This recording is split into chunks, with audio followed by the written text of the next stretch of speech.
Good afternoon guys. তো দুপুরে রান্না করব কি সেটাই দেখো একদম রেডি করে নিয়েছি। তো আজ দুপুরে রান্না করব সয়াবিন আলু মোচা আর ডাল। তো ডালটা আমার হয়ে গেছে, এখানে দেখো ভাত আমি বসিয়েছি, ভাতটাও প্রায় ফুটে এসছে। তো দেখো আজ যেহেতু নিরামিষ, তার জন্য নিরামিষই রান্না করব।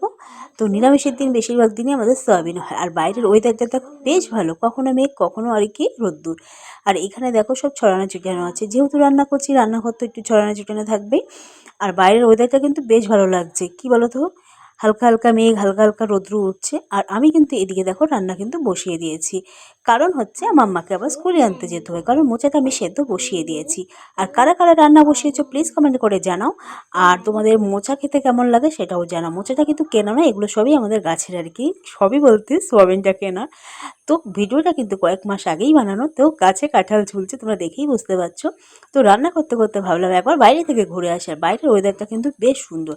তো মেঘলা আকাশ, কখনো রৌদ্র উঠছে, বেশ কিন্তু ভালো লাগছে। একবার আকাশটা কিন্তু মনে হচ্ছে যেন চকচক হয়ে যাচ্ছে, একবার অন্ধকার হয়ে যাচ্ছে। আর কাঁঠাল দেখো পেরে নিয়ে গেছে, যে কাঁঠালগুলো দেখো বিক্রি হবে না সেগুলোই কিন্তু গাছের নিচে রয়েছে। তো গাইস